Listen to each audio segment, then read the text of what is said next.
All right, welcome back once again. This time we have the half-hour huddle. We have former Hawaii quarterback, former Heisman finalist Colt Brennan. How are you doing today? Good. How you doing, Jake? Not too bad. Not too bad. Surviving, holding up on a day-by-day basis. Super happy you're able to join us. Um, Yeah, thanks for so having me. I want to talk to you about your time in college because I feel like a lot of people remember your college career because it was like a super special career to watch.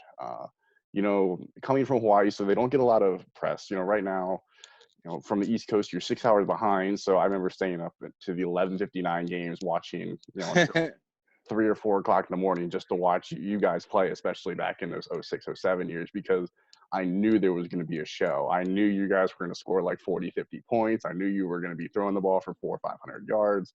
Like I knew it was worth staying up for every weekend. So can you start off talking like what was it like playing at Hawaii in the mid 2000s there? it was a great experience. I think well, I originally walked on at Hawaii, and Hmm. I did have two possible scholarship opportunities, but it kind of was falling through a little bit.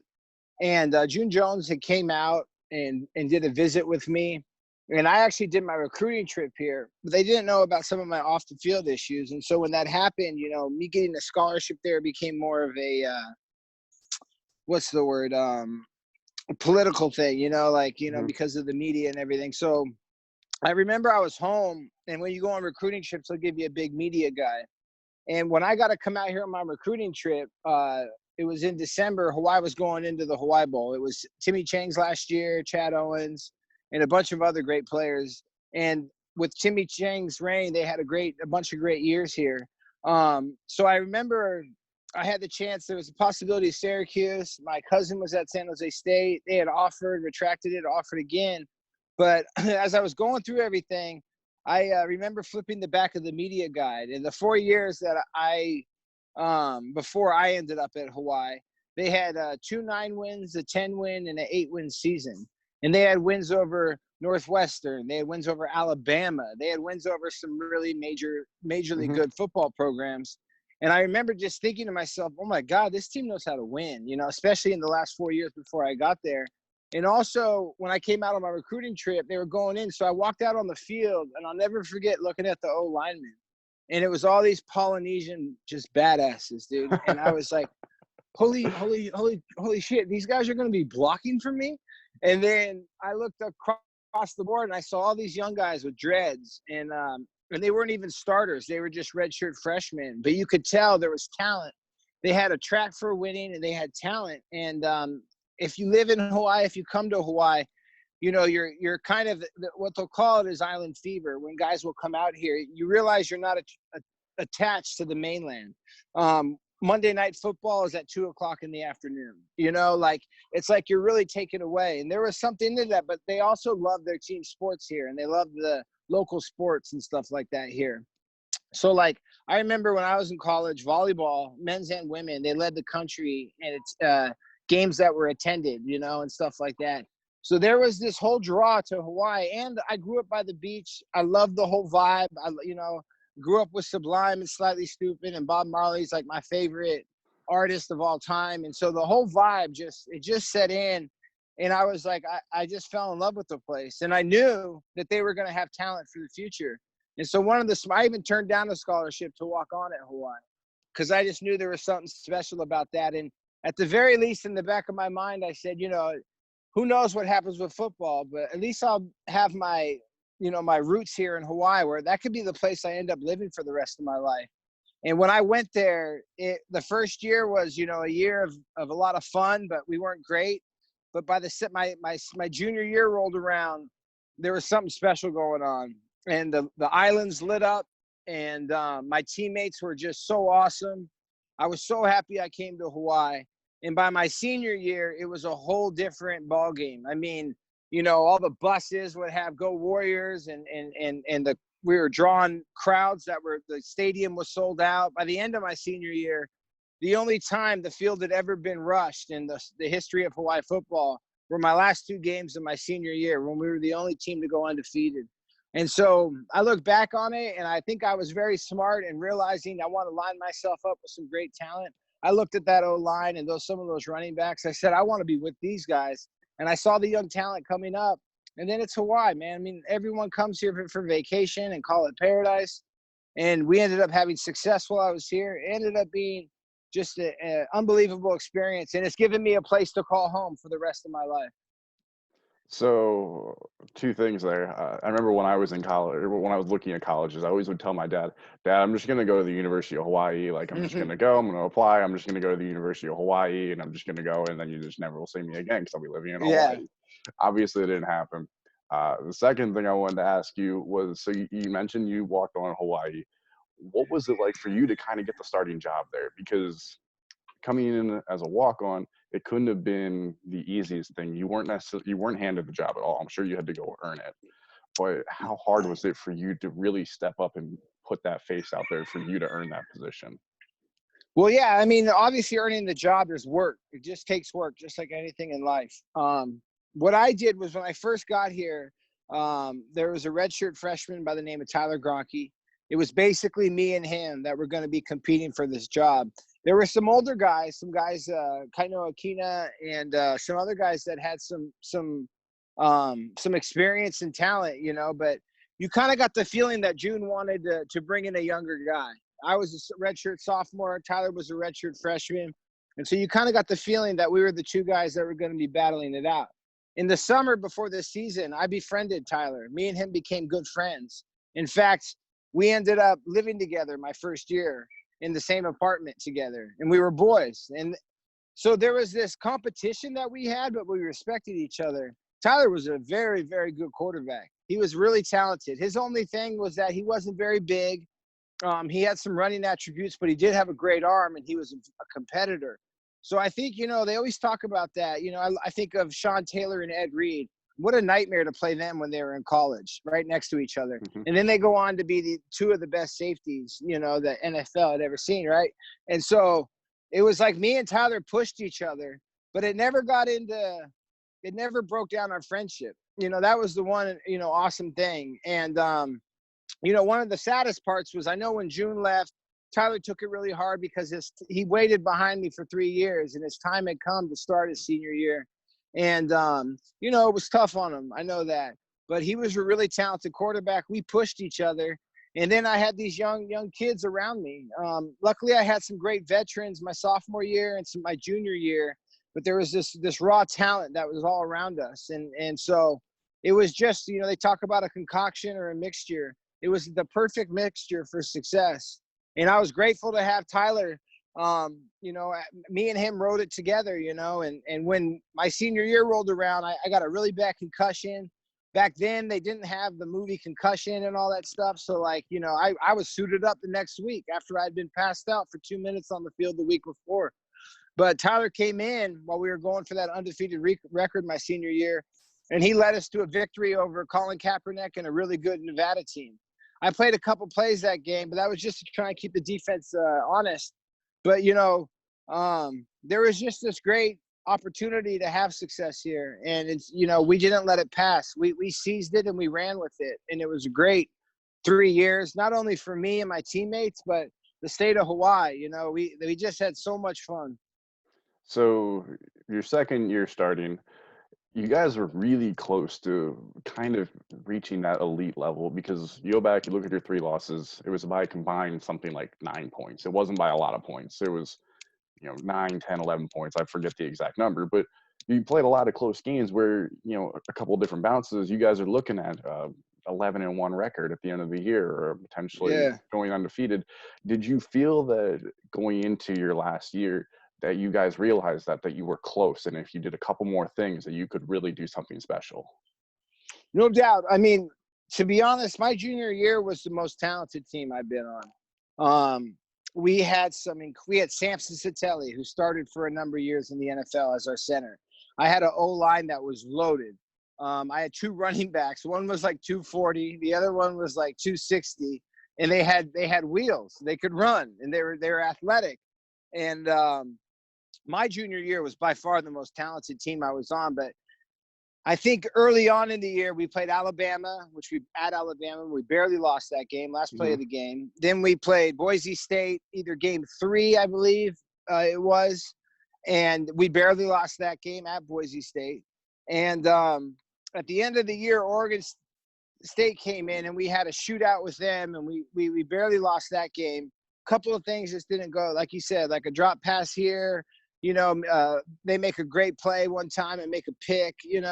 One of my guys, I threw a perfect pass to him, and he just comes out of his break and slips, and the defender is just standing there. So it's like we had some really, really close moments, and we lost a ton of talent my junior year to the draft, to guys just graduating. But we knew all my receivers were coming back. We still had some marquee guys in the O-line and some guys that had been, waiting their turn. And so it was too much of, we definitely felt there was something great that could happen. And with one year under our belt, those 3 games we barely lost, we knew what we didn't want to lose. We wanted to rise up in those close games. And ironically, in my senior year, we had a number of close games where we rose up and won. And I think it's a testament to what happened our junior year. So what was it like your senior year, like throughout the season? Obviously, there was some hype coming in because you guys had gotten ranked the year before. You come in and you just start winning games. You're winning games. You're winning. You have a couple of close games. You go to overtime, but there's a lot of games you're just blowing people out. You're winning games by 20, 30 points. What was Yeah. it like going through that season? Well, it was cool. I remember our second game, I think, was at Louisiana Tech, and we had a shootout. And what's great about that is that, and then I think there was another, I think San Jose State was another one where we had to score 21 points in the last 8 minutes to win it, or something like that, or take it to overtime. I believe maybe down 14 points and we got into overtime. But those moments kept us not letting our head get too big, so to speak, not letting us get overconfident. Those early moments where we had to really test ourselves in the grind, I think is what kept us in search of making sure we finish every week, whether it's a close game or whether we blow them out. There was a lot of games, though, where we came in rolling. I remember our first game, I was sitting by halftime. We all came out in the second half in our street clothes. I thrown 6 touchdowns in my first 2 quarters of that game. And then we had a number of games where we really rolled early on as well. And that was fun, man. You could see that the guys that had stepped in for the previous year, the guys that had left, were doing their part. There was a great camaraderie between me and my receivers, and our defense actually was a lot better statistically our senior year than compared to our junior year. And we got a new defensive coordinator in Greg McMackin. Jerry Glanville was awesome. I mean, that guy was the best. But Jerry Glanville's MO, man, we're coming. And so we basically we had a much better defense, I think, statistically our senior year. Whereas our junior year, we had the big DNs and the big safeties and the guys, the big hitters and everything. But it was a fun experience because I think we understood after our junior year what we needed to do to win. And we understood that concept, and we took it into each game. We weren't allowed to get overconfident, and we set our goal out to go 12-0, and we were the only team in college football that year that accomplished that. Well, for D1, that is. So I'm sure that you probably didn't focus on it a ton, but there was Heisman hype around your name that season. What was it like just being in the conversation? Because that's something very unique. Not a lot of guys ever really get to experience that. You finish 3rd in the Heisman. It's incredibly tough to do. Not too many people can accomplish that feat. What do you remember from potentially any of the Heisman hype around your name that year? Well, what's fun about Hawaii is there's this, I guess, Hawaii. I'm so glad and grateful that I had success in Hawaii, because there's a whole thing about being here that humility is just ingrained. You can't be successful if you take on a persona of like a selfish guy or something like that. And I think my junior year, a lot of my teammates, because my junior year I was a Heisman finalist as well, and I think I came in 6th my junior year.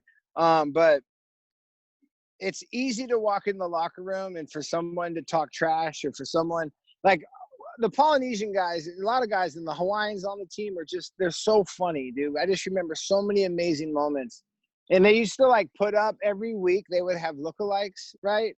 On the team, and then have really funny like characters, you know?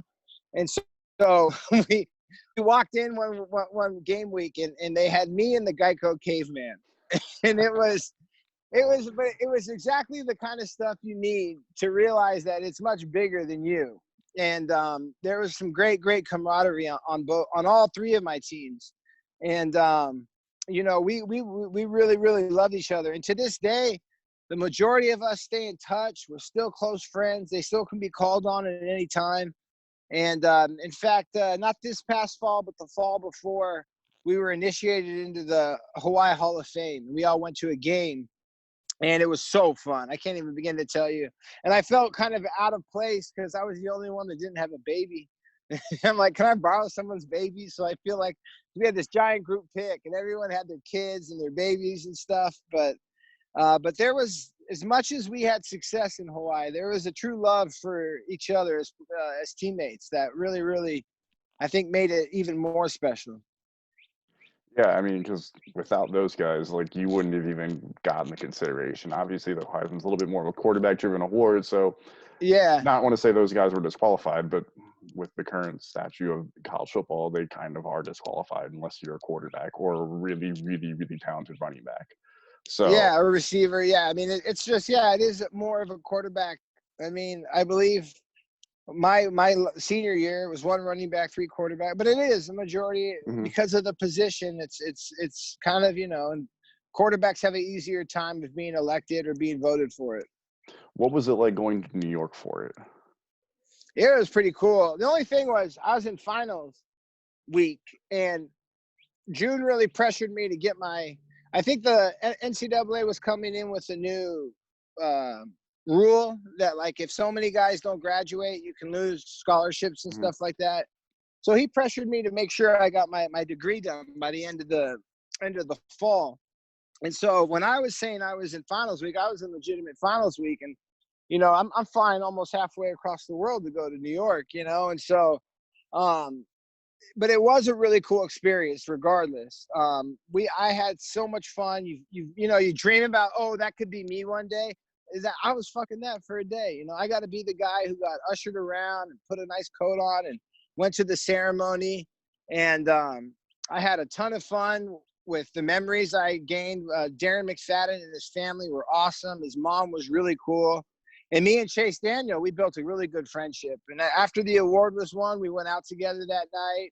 And it's kind of ironic because I had all these people that I had known over my life that all happened to be in the Northeast at that time. And so my roommate and best friend from prep school was there.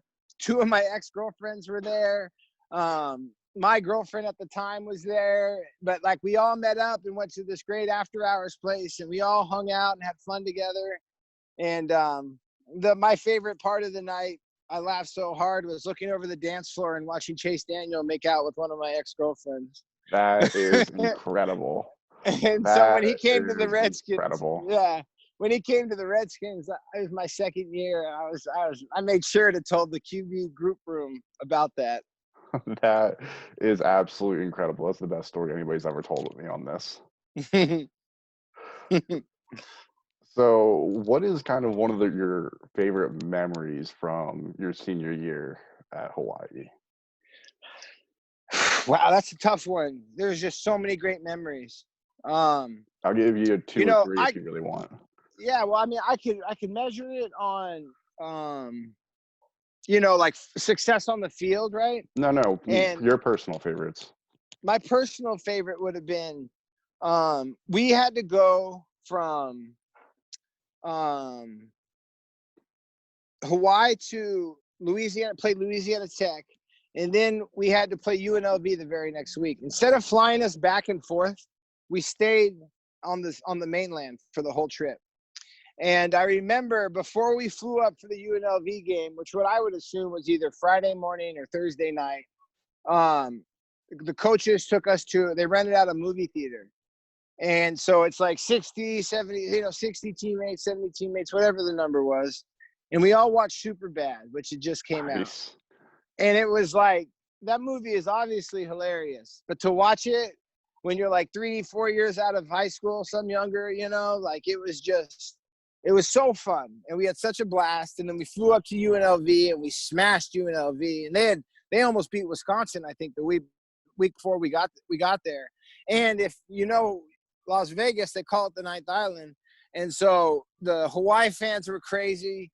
I remember 3 times during the game where I was about to call and get the snap, and then a quarter of the stadium turned its back to me, and I was like, what the heck is going on? And I guess there was just massive fights going on in the stands. And you can imagine where I'm like, literally the joke is, I'm like, set, hey, turn around. I'm about to hike the ball, And my sister was like, oh my God, Colt, I swear I saw somebody off the back of the stadium. Like, it was just one of those trips. And then one of my favorite parts too is we stayed in a casino hotel, but no one was gambling. When you're in college, you don't have the money to gamble. But they had these parts of the casino where you could go and win like stuffed animals and stuff.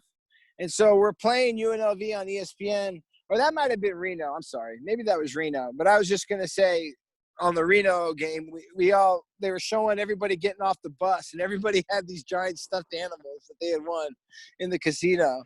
But yeah, though, but Vegas was a great trip. Watching Superbad with all your teammates when it just come out was great.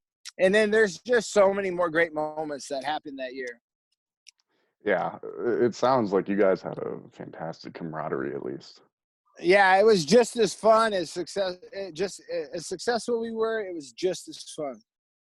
I remember my first year. Oh, I'm sorry. No, go ahead. Keep going. I was just going to say my first year, it was pretty crazy because I came from this Catholic high school, and then, where we'd be praying before and after the game, very serious. And then I went to Colorado where, it was the limelight of Big Ten football, and I was, serious though.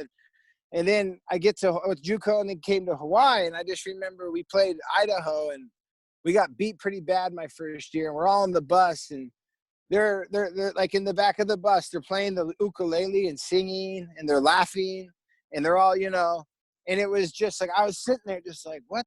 This is like allowed to happen? Like, but that was the lifestyle, and that was the culture, and then I remember by my junior year, we'd go to Aloha Airlines was still going that time, and we would get our own plane when we would travel.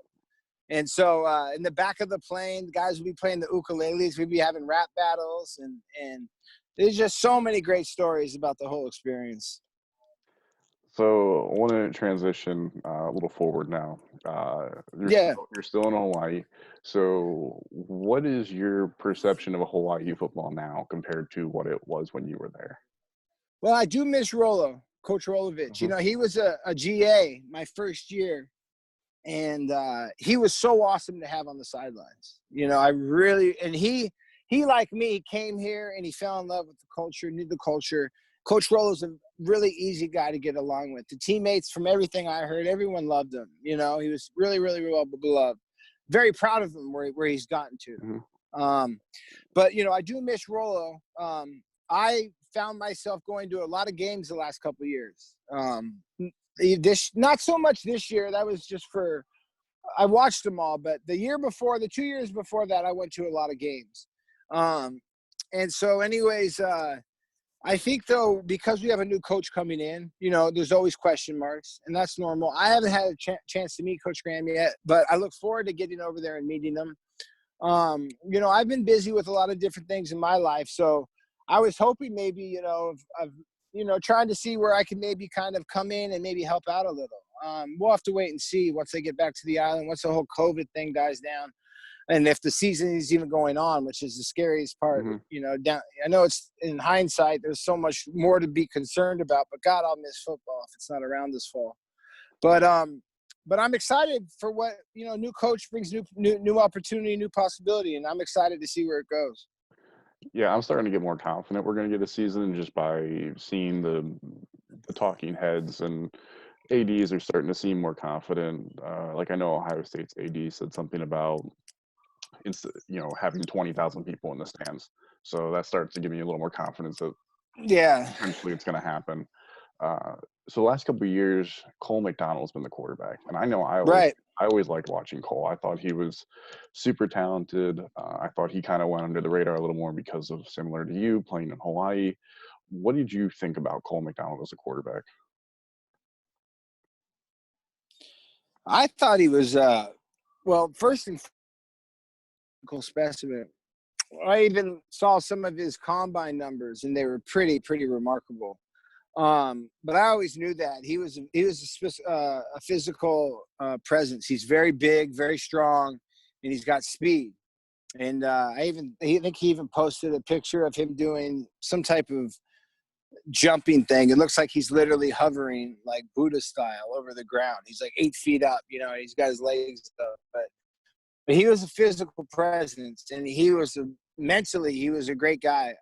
I don't know the specifics of what it's like to be his teammate, but I always enjoyed my interactions with him. I always enjoyed talking to him. We've always kept in touch. I texted him after the draft. And so as things have been going because of this whole situation, I've been asked to do more stuff like this, talk and when people ask me about Cole, I'm like, from my experience, it's all what you make it. There's what's his throwing motion like? Oh, this, that is, can he do the NFL style? Which I went through the same shit and all that. But basically it's what you make of it. And the only worry I would have is if, preseason got messed with, because that's when you're in a position that Cole's in, where I was in, all you have is the preseason, Hmm. and that's where you get your reps and that's where you prove yourself. So I'm wishing the best for him.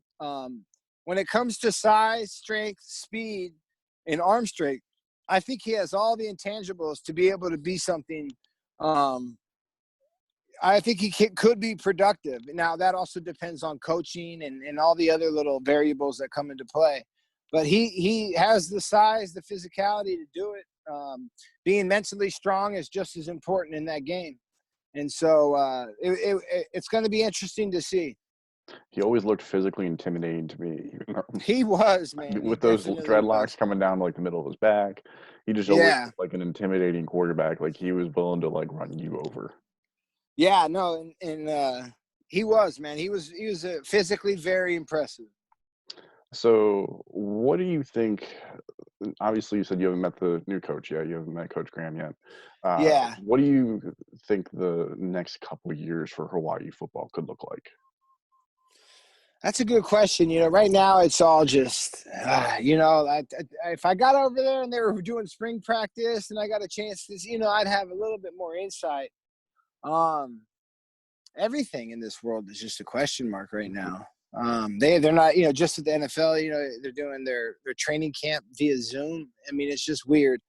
Um, I guess I just really honestly can't say that. I can honestly say that I really hope the best, because when this Hawaii football is doing good, this island just comes alive. I remember hearing stories about when people would come in from the North Shore to our games. They said it was like a bomb went off right by Pearl Harbor, because the tailgating smoke was just, how the locals love to cook it up and rage, and it was pretty cool. So I hope definitely that Hawaii can, when a new coach comes in, there's going to be it's not like you're going to come in right away and get it all done. But I hope there would be some good signs for the future. And I would hope within a year or two, a lot of great things would start to transpire. And so eventually when I get back over to that island, I like to sit down with him and talk to him. But with everything right now, it's a question mark. So, one thing that that goes under the radar is Hawaii actually has some pretty good high school football. Yes. You look at who has been out of there. Tua Tagovailoa was there, Marcus Mariota was there, Anti Teo. There's been some really talented guys come out of Hawaii. Do Yeah. you think? I'm trying to think of how to phrase this exactly. What I'm looking for. It's like they don't really ever seem like they go to Hawaii. Is it because you think maybe they have like bigger aspirations potentially? Because like for instance, Tua Tagovailoa went to Alabama and then was the 5th overall pick in the draft. Yeah. Not that Hawaii can't provide that. Just for them potentially, if they are of that caliber, trying to get more eyes on them, I guess you could say. I'm not sure if that's the exact way to put it, but do you think there's a way that Hawaii could keep the talent at home? Well, just like with anything, winning solves everything.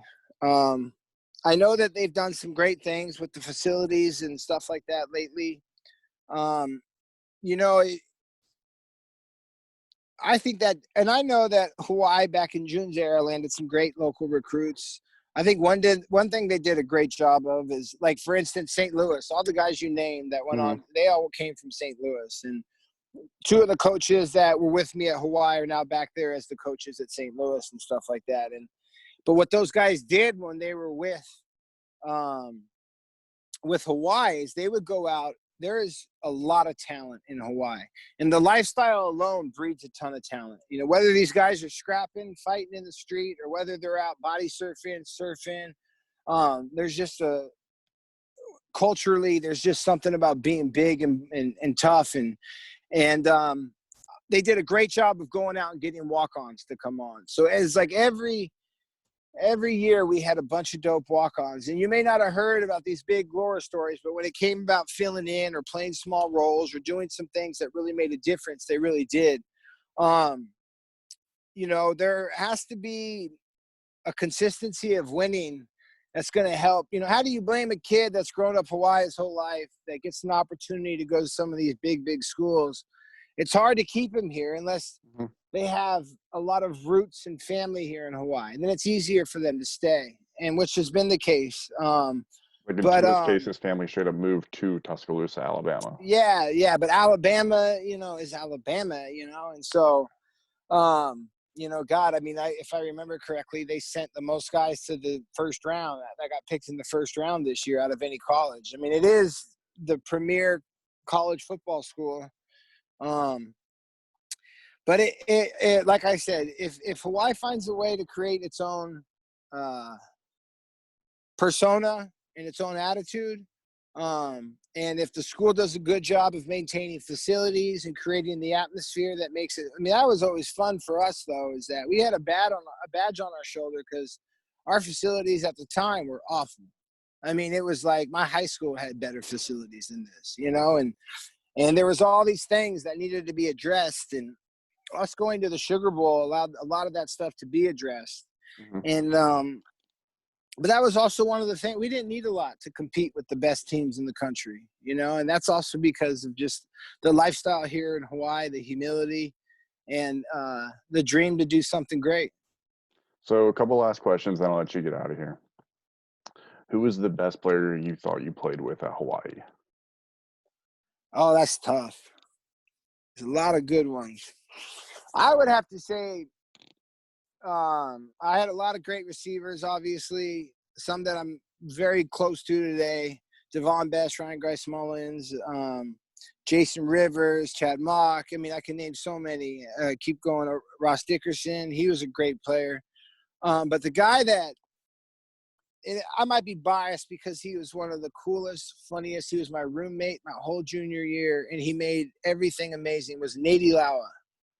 He was my running back, and he was incredibly talented, unbelievably talented. And, I would say, you know, him or Samson Satelli would be the two guys that I would give the most, you know, ode to. How about the best player you ever played against? Best player I ever played against? That's another good question. I would have to say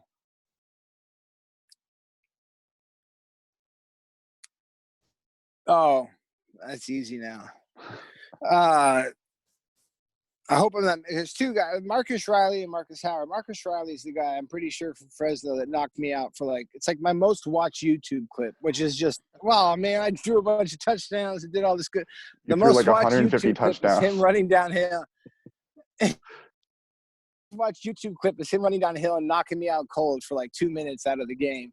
But Marcus Howard, he was the DN for Georgia. If I remember correctly, he was like the top 5 fastest 40 times for a DN and everyone was like, oh my God, what happened to Hawaii? I mean, one, we were walking into a buzzsaw, But when you got a DN that's like not even that big, running a 4.3, I mean, it don't matter what O line you have, you're in trouble. He And makes one move and yeah, you can get past him. oh man, dude, I would take like a 3-step drop and like go into, and he would just ear hole me. And you know, you can imagine my tackles just like, you know, they don't run 4.3s. You know, I mean, I wouldn't even be surprised if it was a version of a 4.2, but I think it was a 4.3. He was amazing that game, and he really messed up my draft experience. I believe that. I believe that. All right, last question here. I've kind of altered this one a little bit for you. If you were a quarterback in today's game, where would you think you would be looking to go? Like if you were a quarterback Out of coming out of high school into college? yeah, out of high school into college, where do you think you would be looking at what schools do you think you would look at? Well, If if you were from, when I same high school, but just yeah. So I had an affinity for the West Coast in the Pac-12 schools. Growing up, being able to go to so many games for SC. My cousin played for UCLA. My other cousin was a star receiver for Arizona, the University of Arizona. And so I would definitely think, you know, besides Hawaii, Pac-12. You know, mhm. I think that's where I found myself wanting to go when I was young. I loved Washington. I loved Oregon. Um, Obviously, you know, me and Matt Leinart were good friends, and I got to have this great experience, you know, senior year of high school into my junior college years, going to visit him. When I came back from Hawaii, they were going into my first year, they were going to play Texas in the Rose Bowl. And I went out to the practice field, and Pete Carroll was like, Colt, come on out. And then he just had me hang by him the whole practice, and he taught me all this amazing stuff. SC was awesome as well. But I would just say generally Pac-12 was what I probably would have thought. Okay, awesome. Well, I really appreciate you doing this today. This has been awesome. Yeah, man. Thank you. Awesome, awesome. Well, I appreciate it. Hope everything goes the best with you. Yeah, man. You too. I appreciate it. Stay in touch. All right, thanks, Colt. Have a good one.